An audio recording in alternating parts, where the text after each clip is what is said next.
What, already? Look, Mr. Andy, sir, are you sure I'm ready for this? These are people's brains I'm messing with. Fear not, my friend. You are a powerful vampire in your own right. To be so young and have so much empathy is quite a gift. All you need to do is listen, and I know the truth will reveal itself to you. Shucks, wish I had your confidence. Well, to a limited extent, I can see the future. If you are about to misinterpret a client's distortions, I will set you back on the right path. You can see the future? It's not that impressive, really. You start to see the patterns after 1,000 years or so.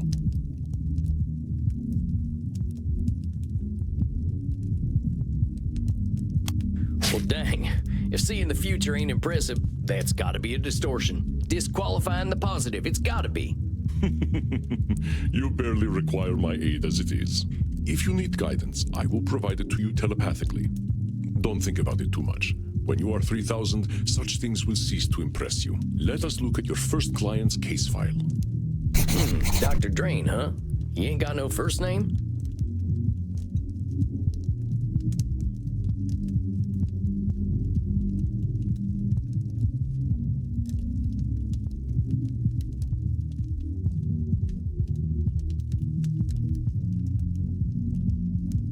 Many vampires go by one name. Families and titles seem to become more abstract after a certain age.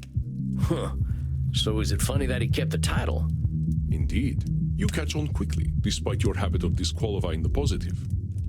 I will let you work now.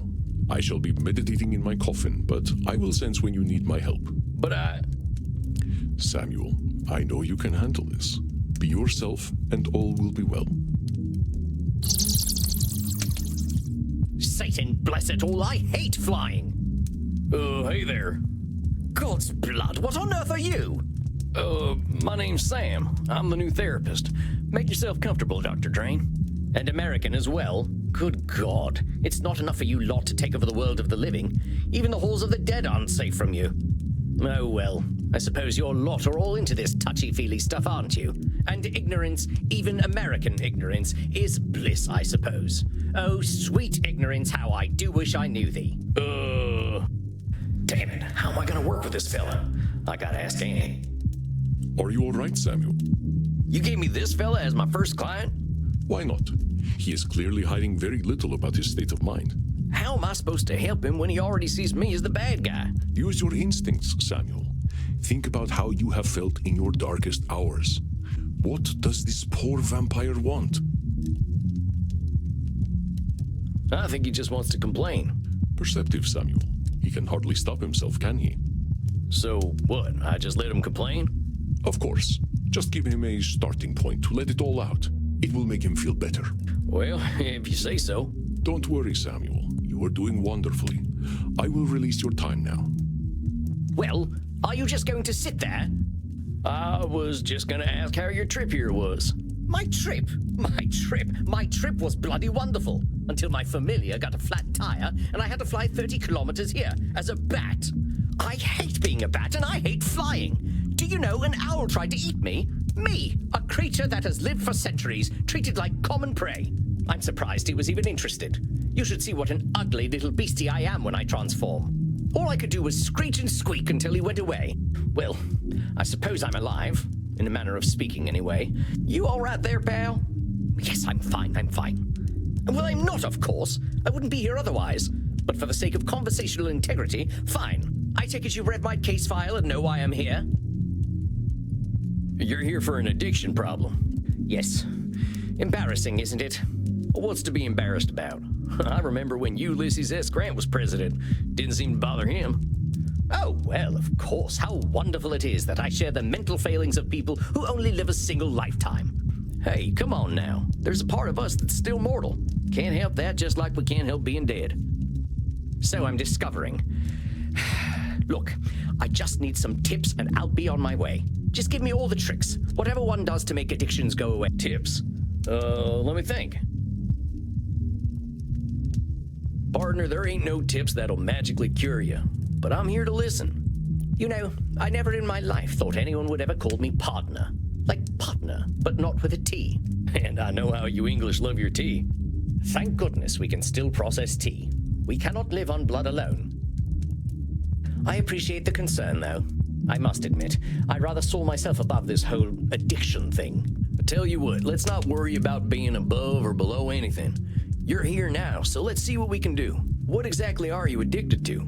It's a form of plasma, a catalytic compound of my own design, a necessary component of my own scientific goals. You're losing me. Well, let me try to make it simple. I have been able to replicate and even alter the molecular patterns that vampiric erythrocyte surface receptors receive. Our unique physiology gives us an increased ligand affinity, which is how we are able to process blood the way that we do.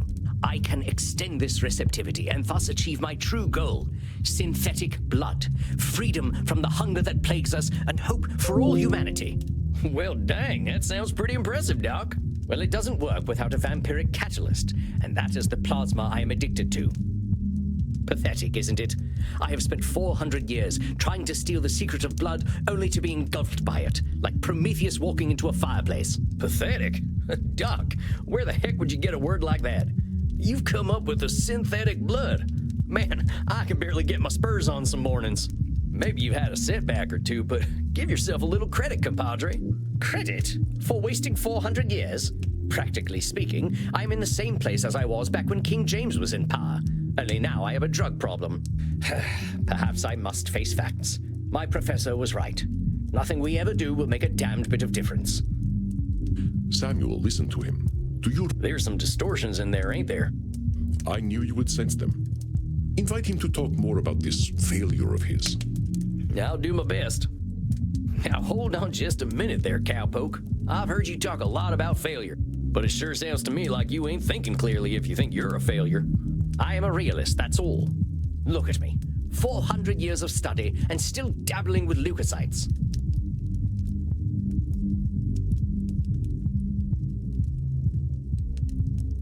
I don't know many people who would call working with leukocytes dabbling. I mean, I gotta admit, I have no earthly clue what you're talking about. So unless you made up all them science terms, I think you might be doing more than playing with a chemistry set. Perhaps. But if we consider all there is to know about blood, I know precious little. But you know something. Yes, I concede I might know something about blood. I would hope so after 400 years. You still got more knowledge about blood than most, whether it's been 4 years or 400 years, amigo. Let's get back to what you were saying, though. I'm saying I am surely the oldest, most well-studied doctor in the world. I should have achieved more than this. Well, who said you should have achieved more? Isn't it obvious? I should have something to show for 400 years of work. And what happens if you don't? Absolutely nothing at all. Well, that's my point. That is not as encouraging as you think it is. Ain't meant to be encouraging, just showing you a little reality. Well, it's all my fault, really. I cannot seem to motivate my scientists to reach the necessary level of dedication. It's always shocking to me how little urgency mortals have around death. So it's all your fault that you haven't come up with the perfect synthetic blood. It can't be anyone else's fault. Only I have the skill, the knowledge, and the experience. Pardon me for saying so, Doc, but it sounds like what you're doing is pretty dang complicated. It sounds to me like you're some kind of god if you expect control over life itself. Please, I'm a scientist, not a spiritualist. It is not control I seek, but understanding. And are you ever gonna have perfect understanding? No, of course not. I'm not a wizard. So how about not putting saving the world on one person, Doc? That is a simplification, but I take your point. As I was saying, now that I'm addicted to my own drug, I have joined the ranks of mortal celebrities in my utter irrelevance. That's a pretty dark read on things. You know, lots of folks get over their addictions. Yes, but not me. I'm trying to tell you that even if you are addicted, that ain't the end, hermano. You got a lot of life and opportunity left in you, if you can call this life. Now hold on there, that's what I call Nosferatu thinking, straight from the coffin. Life ain't all black and white. It's got its shades of gray too, you know. Oh, well played, cowpoke. Perhaps I am being a little dramatic. Yes, I'm aware that in reality progress has been made, enough to get to this point. But I didn't come here to ask for a pat on the back and to be told I'm a good boy. That ain't my department, but I hear they do some of that stuff downstairs. Yes, we all know very well that the Continentals are more sexually liberated than we are. But as I say, I don't want all this therapy stuff. I just want to stop using this damn drug. Well, so what's so good about this stuff anyway? Why do you like it? I'm not certain. I don't remember what happens after I take it, but I wake up feeling, how do I put this, alive. Well, that don't sound so bad. A good nap can make me feel like a new man. I'm not talking about feeling refreshed. I mean I feel alive. As if I'm someone else. Someone who lives. And I wake up and find, oh gracious me, I am not depressed. You mean to tell me that you're going to sleep depressed every night? Oh, nothing of the sort. Oh well, I'm glad to hear that. You are assuming that I can simply go to sleep and my global scientific enterprise will run itself. Oh wait just a gosh darn minute, you're telling me you don't sleep? Yes, it's not as though we can get much deader already, and I have work to do. So you're not sleeping, and you're always depressed. I think we're starting to get somewhere. Oh, don't be such a bumpkin. If you are a sapient individual, aware of the world around you, depression is the only sensible reaction. It has nothing to do with sleep.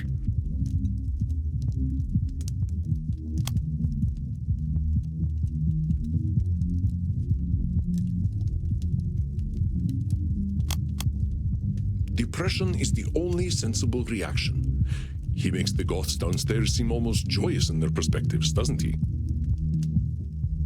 Oh, don't be... Come on now, it's a big world out there, and different things are depressing to different people. Everyone reacts to things differently.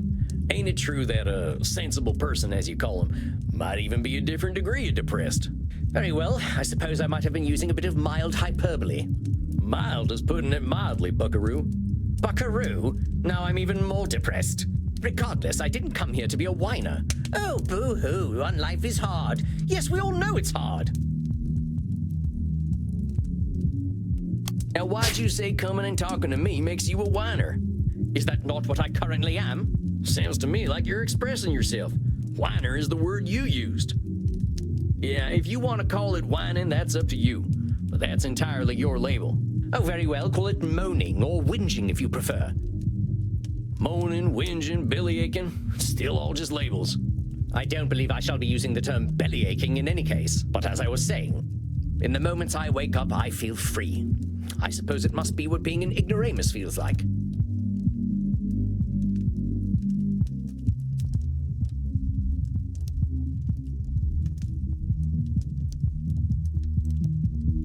So you're telling me you feel good when you wake up, and then you call yourself an ignoramus. Before you even get a chance to reflect on feeling good, you're insulting yourself. That's what I like to call disqualifying the positive. I'm simply stating facts. Stating facts shouldn't impede an argument. What good is that fact doing anyone? It's about as useful as an empty holster. Lest I somehow forget that you are a cowboy. About this drug, though. Oh, very well. I suppose I might be discounting my experience. I don't know how to say this, amigo. You really don't like letting yourself be happy. Honestly, I'm failing to see the problem with taking this stuff. Seems like it's making you get the rest you need and it makes you feel good. What's the problem? First of all, I do not need to rest. And partaking of this plasma does have downsides. What kind of downsides? I do not know what happens when I partake of the substance. However, when I wake up, I feel refreshed. But I also smell of blood and sex. Once I even woke up wearing a football jersey. It was most distasteful. I guess you must be having some kind of good time. That is not my idea of a good time. I'm Dr. Drain. I am intelligent and worldly, not some ill-bred monster. I don't go gallivanting into godforsaken places to engage in depraved coitus and the consumption of dirty blood. It sounds to me like you're real good at denying yourself things. Well, I should be better at it. You know, Doc, a wise old vampire recently told me something I'm about to tell you. You keep talking about the things you should be doing. You, compadre, are shoulding all over yourself. Oh, well, that is vivid, isn't it? I can now add incontinence to my already considerable list of faults. I'm being serious. I'm listening to you tell me I should be doing this, and I shouldn't be doing that. But who gave you all them shoulds and shouldn'ts? I don't know. It shouldn't matter, should it? I've been dead for over 400 years. It's the oldest stuff that sticks with us, amigo. We all got traumas. Heck, we're dead, man. That's traumatic no matter what. What we gotta start with is you. You've been through a lot. Don't rope yourself up so tight. Listen, we're doing good work already, I know it. Now, let's not push too hard. I would really like you to think about where all them shoulds are coming from before we meet again. And be good to yourself, all right, partner? Don't feel like you gotta go cold turkey on that plasma stuff. Yes, well, all the same, I'd rather not do it at all. Is that actually gonna happen, though? It might. You're dipping into it tonight, aren't you? I was thinking about it. All right, partner. Just give yourself a little compassion. That's all I'm asking. I'll admit, you've given me some things to think about. Not pleasant ones, mind. You can handle it, partner. You're way smarter than I am. Yes, well, that is certainly true. Very well. I shall do some reflecting, inasmuch as our kind can reflect. I shall see you in precisely 4 weeks, then. Farewell, Sam. Masterfully done, Samuel.